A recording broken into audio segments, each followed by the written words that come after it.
La Libye à nouveau au cœur des tensions entre la France et la Turquie et d'autres puissances régionales. Avant d'en parler avec un invité, rappelons la situation en Libye, un pays toujours coupé en deux, vous le voyez sur cette carte.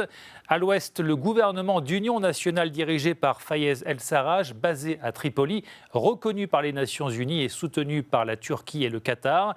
Et à l'est, les forces du maréchal dissident Khalifa Haftar, soutenues par l'Égypte, les Émirats arabes unis et l'Arabie saoudite.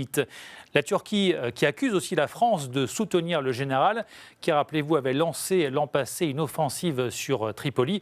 Mais depuis, ses troupes ont multiplié les revers militaires et ne cessent de reculer. Elle pourrait perdre aujourd'hui la ville stratégique de Sirte, ce qui inquiète particulièrement l'Égypte qui a brandi la menace d'une intervention militaire. Pour en parler, nous retrouvons tout de suite Didier Billion, directeur adjoint de l'IRIS, spécialiste de la Turquie et du Moyen-Orient. Bonjour. Bonjour.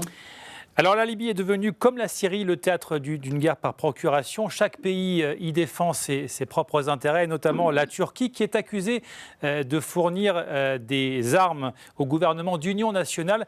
Quel est le rôle exact aujourd'hui de la Turquie sur le sol libyen ?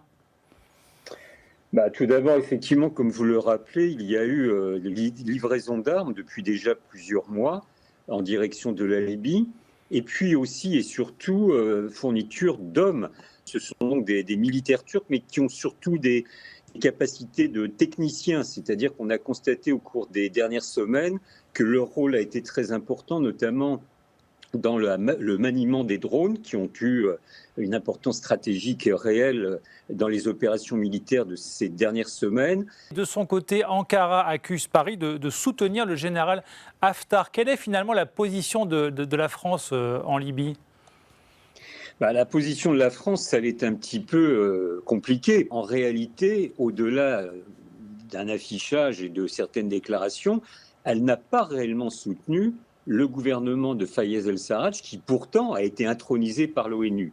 A contrario, on sait qu'il y a eu un soutien de la part de la France au maréchal Haftar. Donc là, il y a une première contradiction, et je crains fort que ce type de contradiction n'impuissante le rôle de la France en Libye, parce qu'elle n'a pas su véritablement choisir son camp. Vous parliez de l'OTAN qui est pourtant étrangement absente dans cette crise. Et pour d'ailleurs le président Macron, c'est une fois encore la preuve que l'OTAN est en état de mort cérébrale. C'est ce qu'il a répété récemment. Il est vrai que l'OTAN reste très très prudente parce que l'OTAN, évidemment, ne peut pas se désolidarité de la France, qui en est un membre important, mais ne peut pas non plus procéder à une condamnation trop sévère de la Turquie, parce que l'OTAN considère que la Turquie, qui est parfois indocile, qui pose parfois question, mais est en même temps un pays qui révèle une importance stratégique tout à fait essentielle.